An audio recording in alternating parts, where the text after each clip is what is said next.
Good morning, and we want to welcome anyone who's joining us a little bit before we start. I am Darcy Olson, and I'm the lucky one who gets to kind of host this. We are going to be putting up an online poll in the next minute or two to ask you a little bit about who you are, so we know who we're talking to, and we would really appreciate it if you would answer that. And I'm just going to ask my colleague. That'll go up on the screen. Is that right? Yes. Okay, great. So fantastic. We are just so excited to get this seminar going, and appreciate all of the friends that we have here today. We have people from all over the country joining us for this education webinar.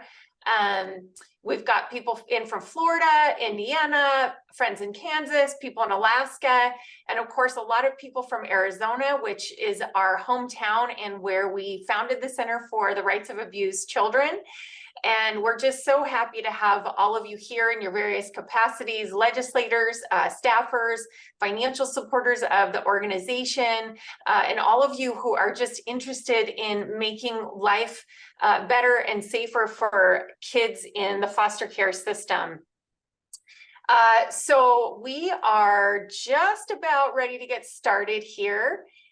Let me, if I can, just formally introduce myself for the friends out there who may not know me personally. I am Darcy Olson, and I am the founder and CEO of the Center for the Rights of Abused Children. And I am very passionate about helping these kids because just over 10 years ago, I felt inspired to become a foster parent. I went in to help a teenager and walked out at the recommendation of the social workers with my first infant, and ended up fostering 10 wonderful kids and adopting 4. And while I was a foster parent, I began to see firsthand some of the challenges faced by these kids. And it was really important to me to act on what I saw. And we wanted to make the foster care system the temporary and short-term safety for kids that it was intended to be. And our mission overall is to see every child safe and loved. So thanks to all of you who share that view. In our history, we've been able to help 650,000 kids across the states. And we just figured out an ROI for helping kids. And it's every $19.62 you give here helps us help one child. So in the way I look at that is $4, 4 cups of coffee from Starbucks to help one kid. And the reason that ROI is so good is because we have amazing legislators who, once they hear about these ideas, they want to implement them. And so they really leverage our resources. And we're so grateful for all those on the ground that are making these good ideas a reality for kids. And of course, we're not just helping the kids today. What we love about this work is that we're able to put in a lasting framework to serve the generations to come. So it's kids today, but it's also the future generations of tomorrow. Now, I don't think I need to belabor how important education is to any child, but this population is especially needy when it comes to getting a quality education. And what we've seen in the research is that the educational attainment of kids in foster care on the whole is worse than it is even for kids who are homeless. They're just rock bottom from beginning to end. So we've got a lot of work to do, but what we're excited about is that these reforms are moving really quickly. We're going to talk about what's moved. We're going to talk about what's ahead. All of these reforms can be implemented in any state, and there are a lot of varieties and ways to do it. And we invite you to reach out to us if you need any help at all. That's one of the major reasons we're here, is to help with model legislation, whatever you might need to get these policies in place for the kids where you are. I just will give you one personal anecdote about this population. So it's estimated that up to half of the kids in foster care need special education services. Lots of reasons for that. I know that with my 4 kids that I was blessed to adopt, 3 of my 4 have special education programs, and I've had them since infancy. So some of that is comes from the drugs that many of these kids were exposed to in utero. And so there's a lot of work for us to do to help them be the absolute best they can be. And so I've got a real passion, especially for this population, to really give these kids every opportunity that we can. So with that, I want to thank all of the panelists for being here, all of you who are listening in, and it's my pleasure to introduce to you today our Vice President for Policy, Kendall Seal, who oversees all of this work in all of the states and has just been such an asset to our organization. So please, Kendall, go ahead and take the mic. All right. Thank you so much, Darcy, for that wonderful introduction. I'm gearing up our slideshow here just to kind of recenter a little bit on the historical investment the center has made in the lives of abused and neglected children. Our mission fundamentally, I mean, Darcy said it best when she said, she wants to give, and we all want to give every child the best opportunity we can give them. And that mission involves protecting children, right? And changing laws and inspiring people. And that's what we're about today. So to go over a few of just the historical reforms that we've championed, and you'll hear from some of our panelists, we're able to achieve.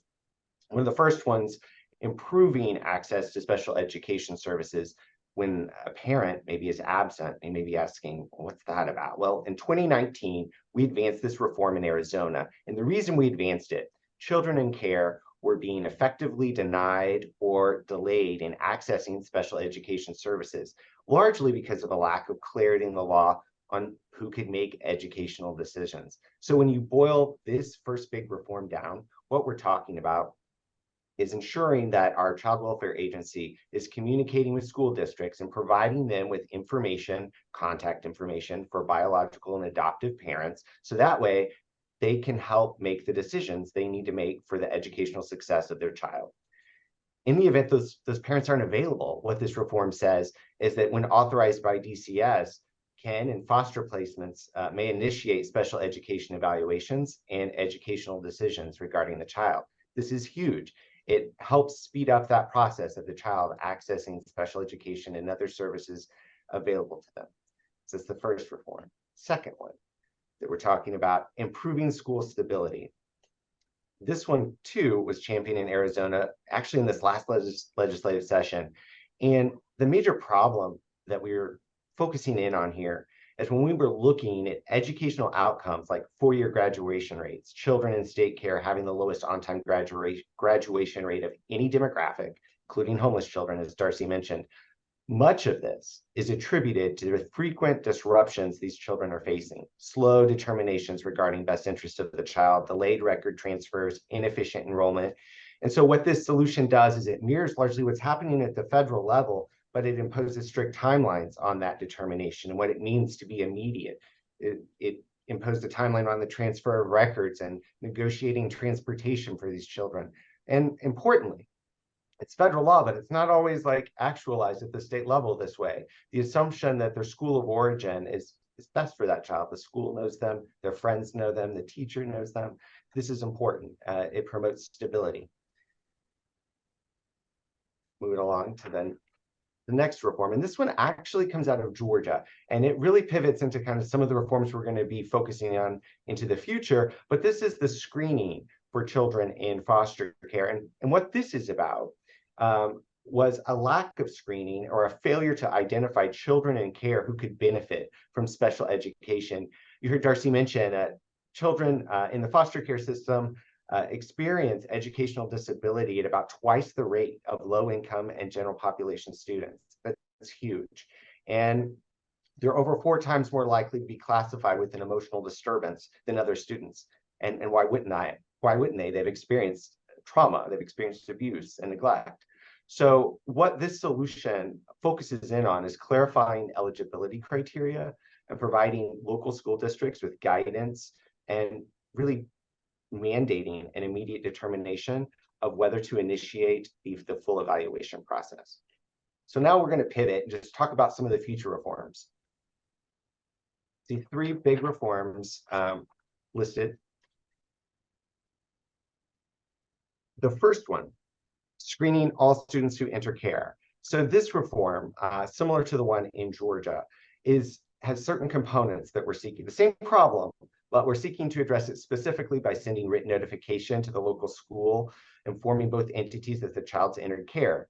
Simple, straightforward, immediate screening by the local school, requiring them to develop trauma-informed screening process to determine eligibility, requiring the presence of the child's attorney. These are all core components. And for those kids that may already be in special education, we want to require review and adjustment to reflect the impact of that trauma the child may have experienced through the dependency hearing process. The second big reform that we're talking about has to do with partial credits. So the problem here nationally, let's think about it that way. 64% of youth aging out of foster care will earn a high school diploma or GED. Fewer than 10% of those will complete college. Nationally, 40% of students in foster care, they change schools at least once during the school year. Most of them experience more than one change in a school year. Given this high mobility of children throughout the system, you can imagine the discrepancy in school districts and courses and credits and working across systems. And so our goal here is to prevent that unnecessary repetition and discouragement that can come along with having to redo or experience an entire new educational environment. And so what our partial credit reform is focused on: applying course waivers if a student previously completed a similar course, awarding credit for time spent in class and enrollment in an equivalent course, evaluating mastery of subject and rewarding course completion credits, and finally, enrolling students in credit recovery or remedial programs. These are all core components of our partial credit reform that we're excited to deliver in this upcoming session. And then finally, expanding education options. This is the opportunity component that Darcy shared. What we know is that fetal exposure to drugs often produces long-lasting changes in brain structure and function. 1 in 5 children entering foster care today as infants with their parents' substance abuse causing at least half of those separations. It doesn't just happen when they're an infant. The effects of that can ripple out across a lifetime. But what we believe in is a real message of hope, and we believe education and that support is so key and fundamental to this reform. And so what we're committed to doing is evaluating and looking across the nation really at what these tuition waivers are doing and not doing. And there's some key things that we think and know based off audits and other evidence would enhance these tuition waivers, make them more effective. They would clarify the definitions of who's eligible, who's not, and it would expand it to include homeless children. It would focus on facilitating the transition of a child to community college, vocational training, or university. It would expand the current law to not just cover tuition and fees, but many of these children, they need a home. And for those that have aged out, sometimes that housing on campus is all they have. And so it's vital that we think about this in a holistic way. And finally, we need to create accountability. Annual reporting is key here. Also, we need to better engage our foster youth and listen to them and determine whether we're being effective. And that's at its core what this last reform is all about. So with that said, I want to pivot to our panelists because you really want to hear from them. I know I do. They're phenomenal people. They're experts in their arena. They come from a range of different perches across the system. Dr. Scott Hagerman. Dr. Hagerman began the role of superintendent in the Tenque Verde Unified School District, 23-year career as an educator, including special education. In 2021, Arizona School Administrators All Superintendent of the Year. We're so honored to have you. Thanks for joining us, Scott. Thank you. Yeah, and Megan DeLartino, many of you who follow the center's work are, you'll recognize Megan. Phenomenal lobbyist. I mean, owner of Public Policy Partners, one of the top lobbying firms in Arizona, over 20 years experience. I could go on and on about all the ways in which Megan delivers, and she does it in such a fascinating way. She weaves in the nuance of education policy, which she gets really well, with child welfare. And we're so grateful for her to be an ambassador of our message to policymakers and constituents. And everyone. finally, Thanks for Joey having me. Taylor. Joey, we're really honored to have you here with us.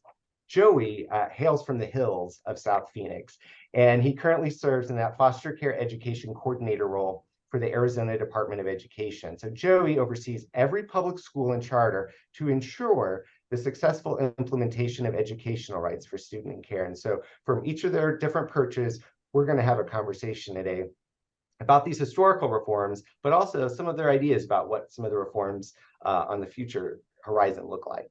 All right, let's get started. So I'd like to open with this question for you all. Why do education issues for children in foster care matter to you? What got you focused here? And maybe we could start with Dr. Hageman. Sure, I guess I can tell a story. I was a principal in Tucson Unified, and I had a number of students who were in foster care come through, but there was one student who seemingly every week brought everything she owned in a garbage bag and was just petrified of where it was going to go because she didn't know where she was going that day. So we had a plan where she'd always leave it with me, and we had a connector and stuff. So just seeing her experience, just that one story just kind of puts it on my radar and just realizes the fragmentation and just sometimes the lack of hope that they have, and we need to like fix that and make sure that there's a sense of belonging for all kids. So that's that story kind of why I said yes and why I'm involved. That's powerful. It's amazing what those individual stories will do to the course of a conversation. Joey, what led you? Yeah, thank you for asking that. For me, really working in the foster care arena in multiple facets. I've worked with the biological, families as they're going through the process. I've worked with the children themselves. I've worked with the foster caregivers and multiple different lifetimes ago, and just seeing, how these children are sometimes just kind of yanked around and around and around, often without much of their input, often, just in pretty extreme circumstances. To me, I just didn't know who was going to be the person fighting for, their education and how they could, find resilience and really see themselves go where they definitely can go, in their careers and, after their childhood experience. And so that's really what was the driving force for me and why I got into this field. Yeah, they do get yanked around. And I think that's why things like, the right to counsel are so fundamental and why the center champions that kind of reform. Megan, what about you? Why did you? Yeah, I think that the state has such a difficult decision, right, that they make when they take a child into care. And when they choose to do that, I think it becomes a responsibility of ours, right? We've decided that this child needs protection and help. And so I think it's our responsibility as policymakers to give them, right, that support and help that they need. And one of the things that is a great divide, regardless of if you're foster or homeless or low income, is education at the end of the day, right? Getting a strong education and being able to utilize that, whether it's through job training or, a career and technical degree or an associate's degree or a university, is so important just for the entire path of their life, even after they age out. And so education in my mind is the great divide. And these children need a voice, especially once they become into the system and they don't maybe have that voice from their parents anymore. Yeah, that's true. I mean, they need that support, and it's on all of us to kind of do that work collectively. Scott, I wanted to open up a bit of a conversation with you specifically. I mean, there's all these historical reforms you hear about kind of what we're doing in the future, but is there any part of these, like either reforms from the past or kind of things that you see in the future that you're particularly proud of how you implemented? I know I went to your school website, I saw that graduation rate, and I was like, wow, like that's impressive. Like you're doing some really powerful stuff over there. Like, what are you proud of in your work in this area? I'm not sure about just us, but and I look at the laws that are putting in place, the law that says that a student's where they're currently at is the best place for them, I think is so powerful because, like you said, they get jerked around and there's so much fragmentation in their learning. I think as a state, putting that as a priority is just, I mean, because the kids need momentum and they need something to build up credits and be successful. So I think that change is super important. From a school level, and I feel like we do a good job, maybe it's because we're a little bit smaller, of just trying to develop ways to help everyone be successful and find like positive paths for them. So I think we have a higher level of counselors on our campuses than probably the state average. And so I'm really, the way we kind of differentiate. And then I guess the last thing that we do that I think is important, we look at does every kid in our school have someone connected to them? And because sometimes if you look at all the students and they look at all the teachers, you have a certain group of kids that nobody has a connector with. And so one of the things we're really focused on, and I'm really proud of, is the work we do to try to like get everyone in an extracurricular activity, make sure there's a teacher or an adult that has a connector with every single kid.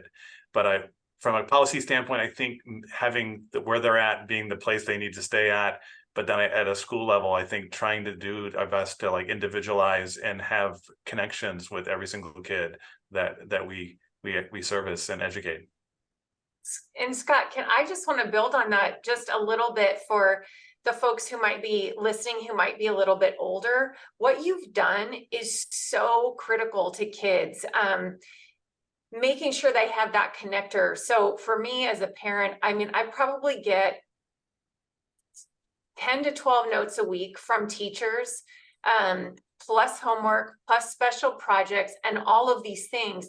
And you imagine a child who doesn't have a parent to help them with all of these things that are going on in school. I can't even imagine how confused they would be, and how hard it would be for them. So I love that you make sure that each of these kids who doesn't have a parent advocate actually has one in the school. And that goes to what Megan said, which is once they're removed from home, which is a huge decision, like we need to make this happen for them. So thank you for doing that. And I just wanted to add, we had a great question come in, and I'd like to answer this before if people have to get off. But in our children's law clinic, we are able to help families enforce these rights. So if you're in a place that isn't awesome, like Scott's district, and you're finding that you're advocating for a kid and you're stymied, we'd love for you to come to our website and reach out through our confidential intake form. And if we can help a child, young or older, doesn't matter, we certainly will. We have a very broad criteria so that we can help as many kids as possible. So for an enforcement piece, we're happy to help. It's a great reminder. That's a great reminder, Darcy, of those foster care bill of rights, enforceability, and how we deliver accountability in the system. Joey, what about you?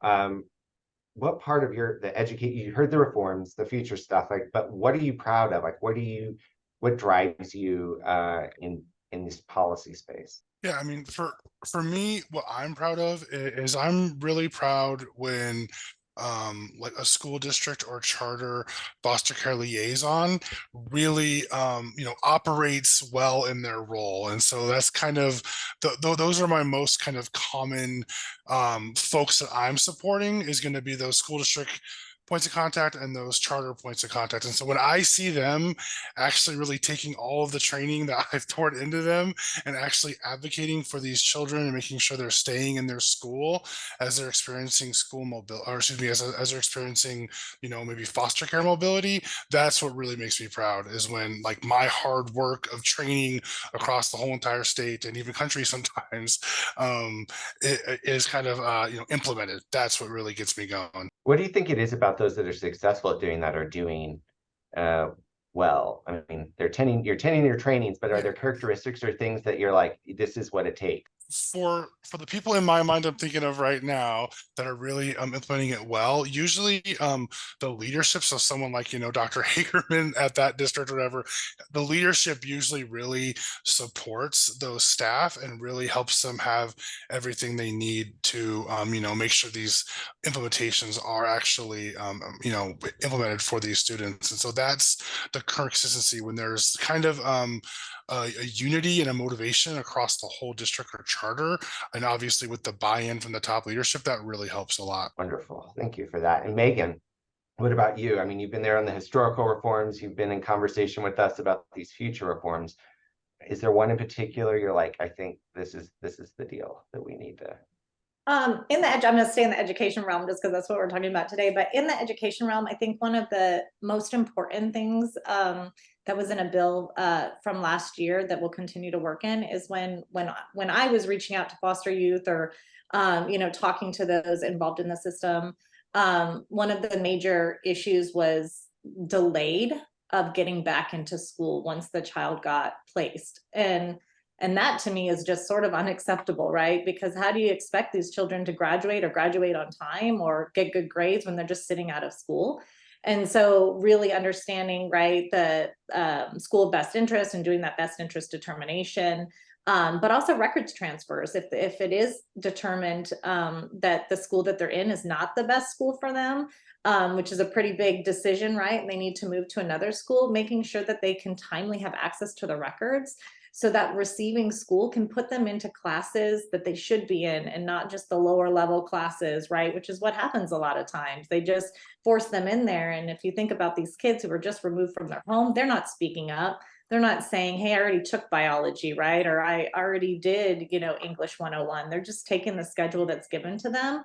And so those are some important reforms in the bill from last year that I'm really proud of, because I think it truly helps the student get back onto an educational track. Yeah, and this have to be frustrating for the individual student, right, themselves in that situation. I mean, are there frustrations or opportunities, let's call them that, that you see, Scott, like in your work with the population? You're like, that is a real opportunity that I keep experiencing, and I think we can do something about. Let me just kind of grab what Megan just said to kind of expand on that and then kind of go into that. So one of the things I think about for all students, regardless of, is that do they have a sense of belonging? Do they have a sense of momentum in their schoolwork, and have they had any success? And what Megan's talking about is like, how can you have any momentum if you're just sitting out? And how do you build success? So one of the things I think about is just like, what are those specific things we can do to help kids build a sense of belonging in the situations when they're in this fragmented world of being shipped around and having to navigate foster care? How do we make sure they have momentum to keep working towards graduation? And then like, how do we find little bits of success so that they can see things adding up? So I think when I look at all the bills and that kind of proposed bills, it's like technical specific things that go to those bigger things that we need to do.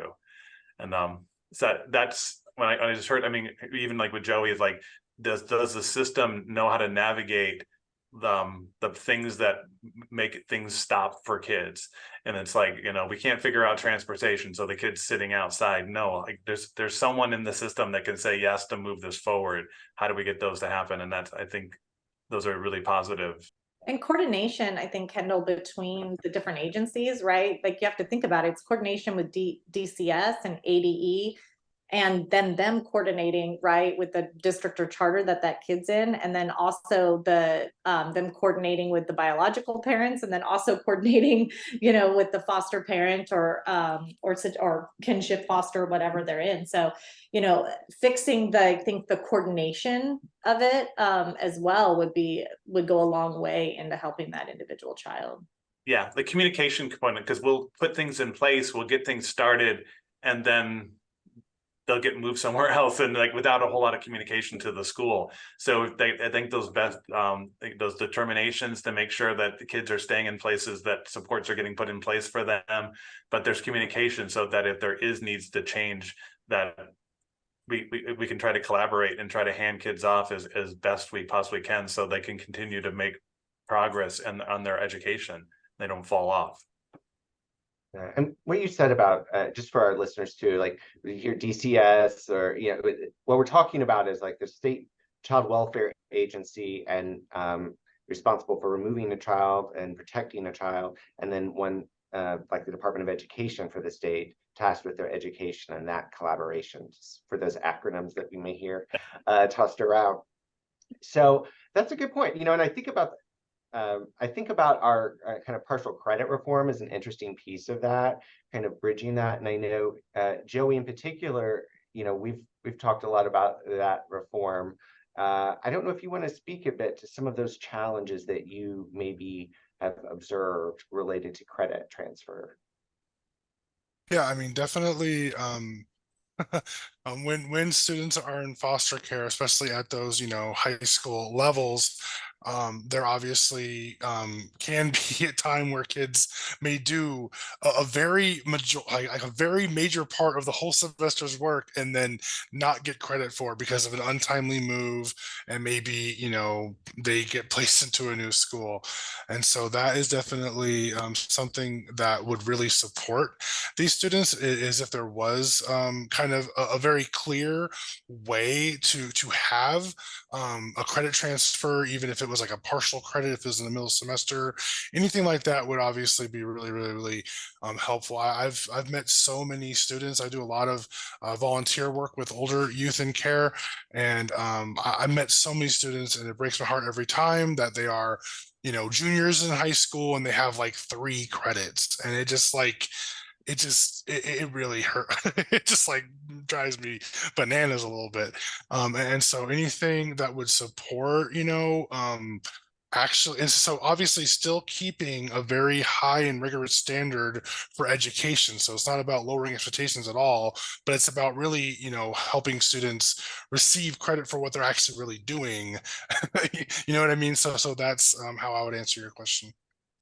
And you know what, Joey, that is like the perfect bridge to a question that someone sent in, which we haven't addressed at all. And I'm very curious maybe how you would answer this. And Scott, maybe you've got some experience with it as well, but so many of our kids across the country right now are in group homes.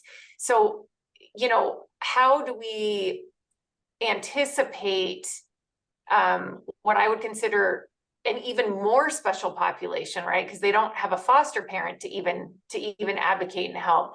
How do we anticipate implementing this in the group homes? Maybe Scott, how are you doing it in where you are? And Joey, maybe in some of this volunteer work you do, you've seen some ways to do this. I think this is a great question. How do we help the kids in group homes have access to all of these things? So what we did in Tucson Unified, I have less group homes where I'm at right now. And when I think about this, I'm kind of imagining we need to have like a menu of academic supports, and then each district, each school might have a different menu, but then thinking about how do we weave that together for the needs of the kids.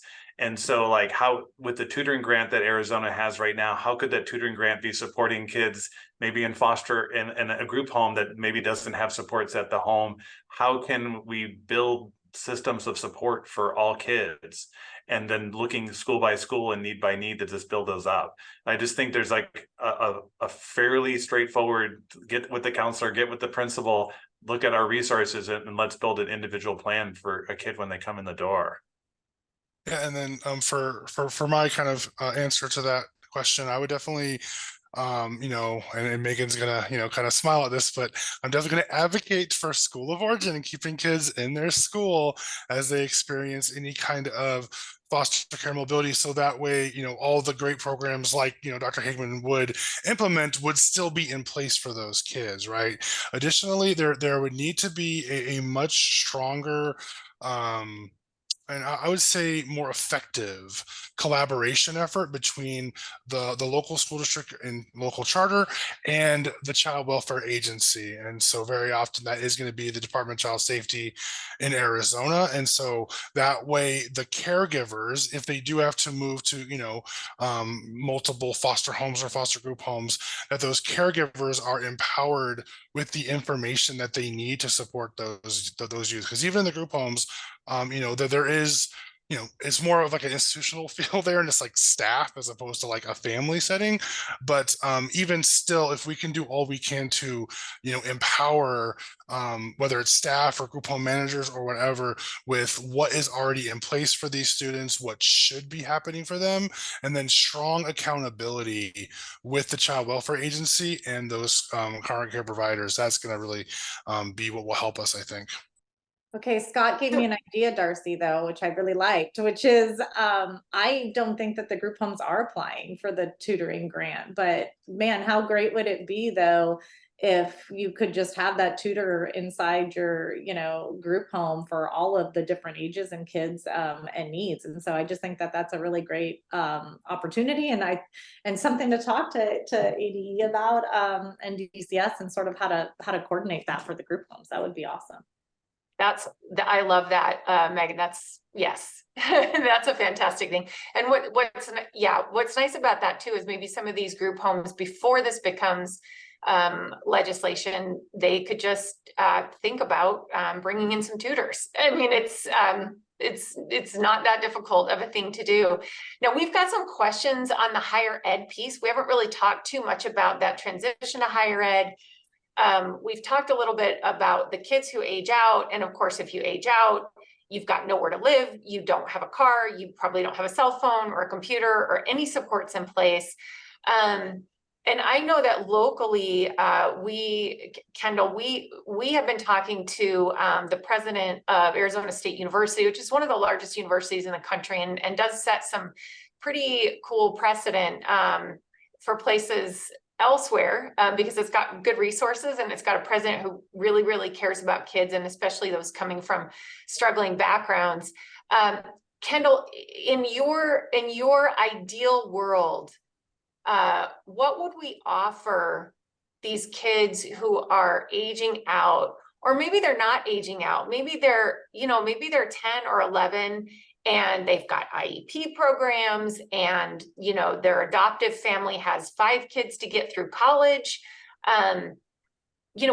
What do what's the ideal worldview of supporting and making sure that this small but really important segment of kids in our country get the educations that they need? Yeah, I mean, Scott said it a little bit about the individualized engagement. I think that's key across the board with a lot of these. I think all of us probably at some point or another had someone hopefully came alongside us and inspired us to think about where we're headed and who we're becoming and those kinds of questions. And when I think about our expanded tuition waiver program, a lot of these kids, they don't have that. They don't have someone who's doing that with them. And I think we have to think intentionally about how we're bridging populations into the next phase of their education, an emerging adulthood lane. When we look at some of the different laws, it's why we actually looked at the Texas law that looked at how counselors, many times they knew test scores and they knew kind of applications, timelines and things like that, might be the best situated to kind of help facilitate that for kind of workforce education, VOTAC, higher education, whatever the passion for who they're becoming fits for that individual student. That's one piece of it.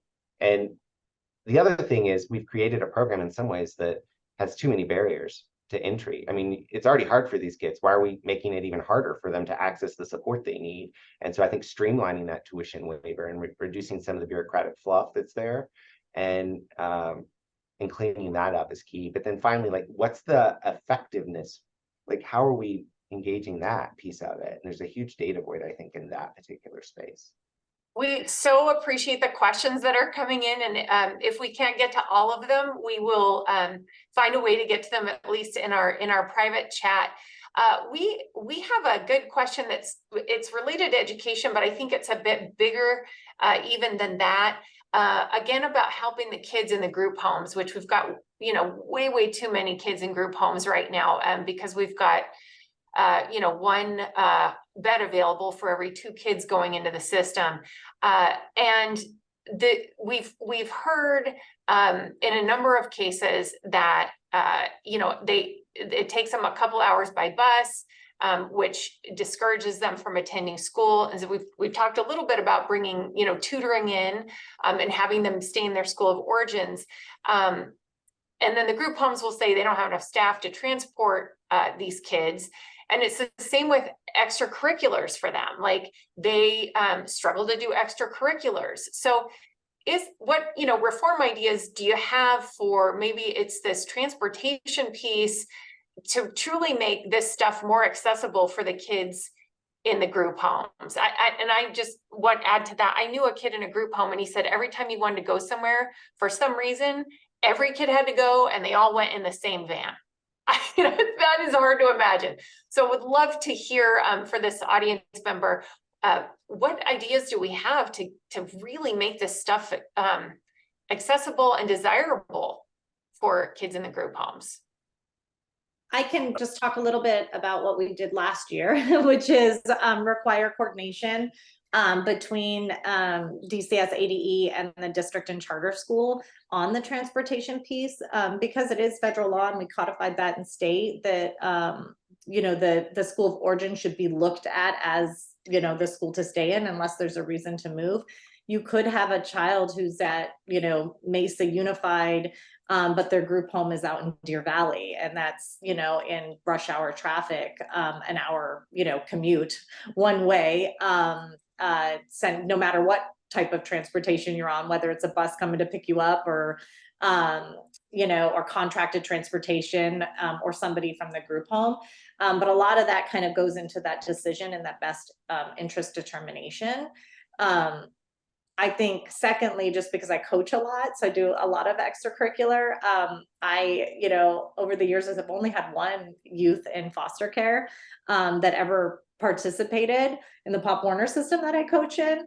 And for her, the biggest struggle, Darcy, is I think what our audience member said, right? Transportation to extracurricular. I think we have some things in place as it relates to getting to school, but getting to the extracurricular activities and how we work with the group home is definitely something I think we should take a bigger look at and work with the youth who are experiencing it, you know, the group homes in the schools, to come up with some reforms around that. Because I would agree, I think as Dr. Hagerman said, right, connection to the school is so important for these kids. But if they can't be connected because they can't get there, whether it be choir or band or athletics or, you know, robotics, they're really missing out on a huge aspect that our educational system has for them and their growth. And that's unfortunate.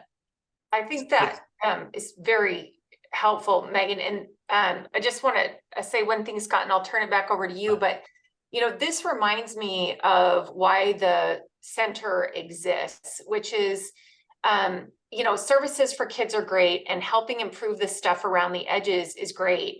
But from the start of a child entering care, they should have an attorney in their corner to advocate for rights from the beginning. So they're, you know, not one single state is in compliance with timelines, right, for getting these kids out of the system and into homes. And if that were happening, fewer would end up in group homes. And if they would do the recruitment necessary to have the kin, the relatives, and the foster families available, these kids also would not be in group homes, most of them. They would be in families who could do this advocacy and help with the transportation. And so I think a lot of this goes back to the things that we're fighting so hard for, which is to get these kids in and out of the system, to get them into safe and loving families so that they can have this stuff from the beginning, less trauma, better access to education from the beginning, fewer kids aging out, and all of those things. So, you know, we love these services and want to make all the changes that we can, but at least for us here at the Center for the Rights of Abused Kids, we're always going to go back to the beginning to reduce the number of kids in care and to reduce the needs for these services and to make everything work the way it should, which is to make the system safe and temporary and get these kids out and into families who can advocate and fight for them for the rest of their lives. Scott. So I think Megan's right on, because I think the idea of figuring out the logistics of how to do transportation for school, but then actually it could be in extracurriculars and other things is super important. And then so like I was just brainstorming as the question came up. And the thing I was going to put out there is there's really good research that if a kid's in an extracurricular activity, their likelihood of graduation goes up. It's when I don't have the data in front of me, but when I was at Continental down in Green Valley and I saw that research, I was like, wow, if we can't get everyone in something else, it's like we're kind of doing harm. Like this is our pathway to being connected and being on track for graduation at almost as much as academic performance. Get them connected, get them part of a community. It really makes a huge difference.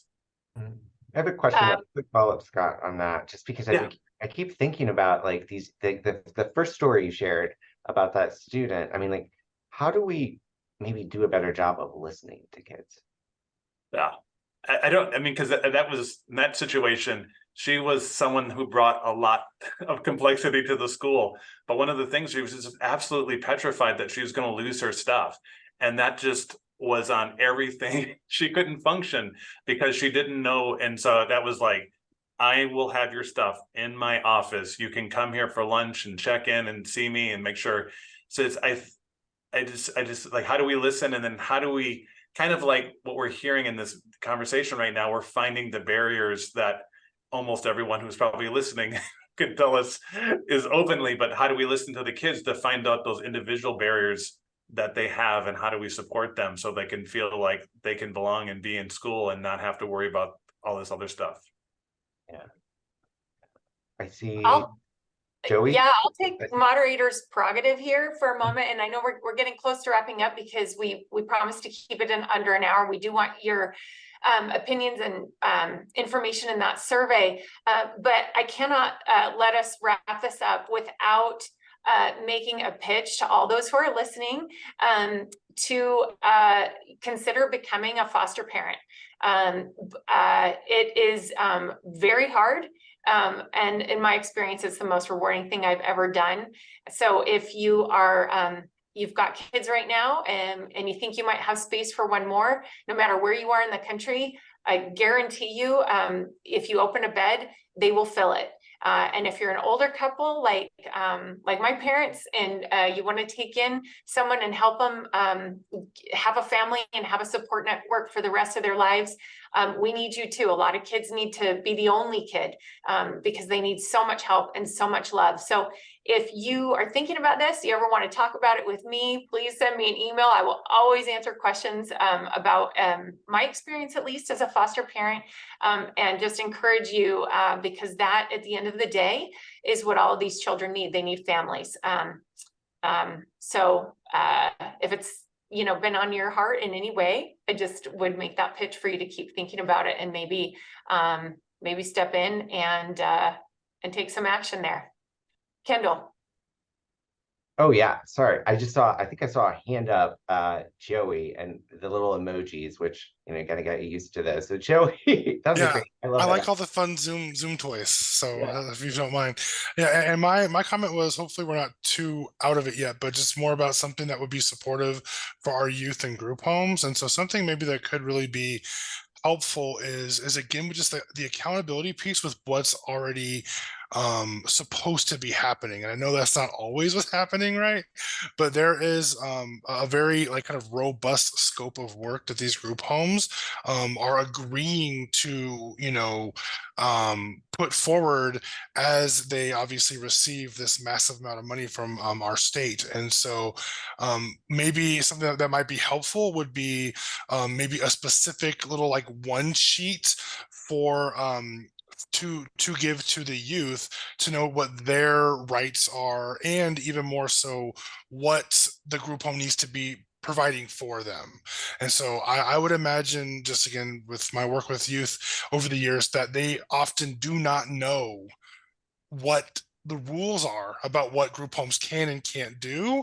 And often sometimes these kids have very unfortunate experiences because again, they don't even know some of these things. And so maybe like a one sheet that was something that could be provided maybe by that representation that was referred to, or maybe by the child welfare agency. And again, just to help with that self-advocacy as well. I think that would be really important because there's a lot of things in that scope of work that I would imagine these kids do not know about. And it would maybe help with that accountability. So that was one idea. Hopefully, again, I'm not too back in the past and we're moved past that point. I love that, Joey. And one thing that reminds me of it, it's a great live brainstorm. And, we chose for this particular panel, folks that we work with, you guys we work with all the time because our strongest presence is here in Arizona. But we would love to hear from people in other states as to what is working for you, what has not worked for you, just ideas that might have popped into your heads that nobody's discussed. A lot of the reforms that we promote here are just common sense and will come from someone identifying a problem in the system. And so we really invite that and encourage all of you who are out there to send us those brainstorms as well. And you know, we appreciate all the thoughts that go into making things better for these kids, and we can't do it without all of the input and without all of the people who are implementing these things. And I think, Kendall, we're at 10:50, so I'm going to just give this to you for wrapping. Sure. So well, I'm certainly grateful for each of you. You know, showing up for these kids in your own unique way and from your own unique perch. I would just like to end with like one last question for each of you.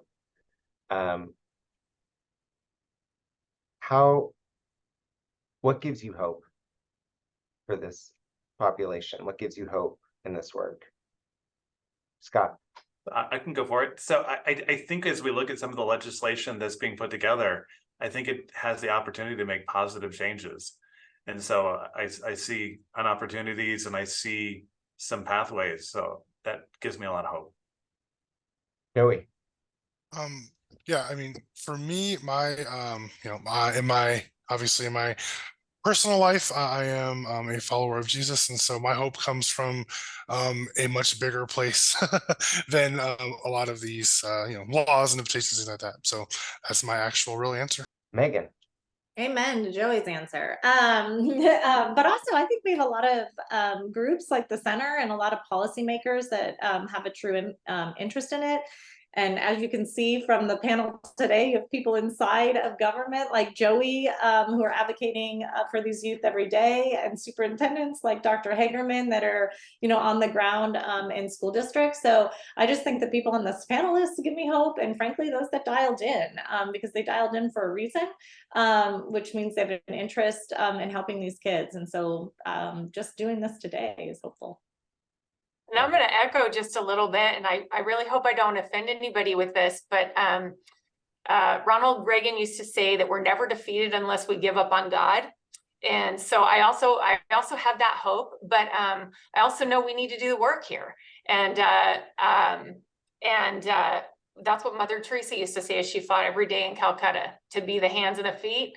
And what gives me hope with the people that we meet is that everyone we've ever met with or spoken with wants abused children to have better futures and to end up in safe and loving homes. And that is not a partisan issue. And it is wonderful. And the immediacy with which people want to implement these ideas and make them work at every level within the agencies, within the schools, is absolutely remarkable and heartening.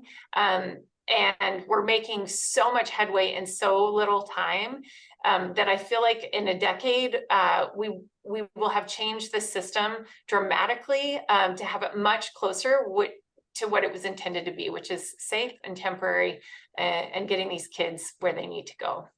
Well, again, I want to thank all of our panelists. I want to thank everyone who attended today. Feel free to reach out to us with your ideas, with your aspirations, with your questions and curiosities. And we appreciate your investment in these kids, and we appreciate your investment in the center.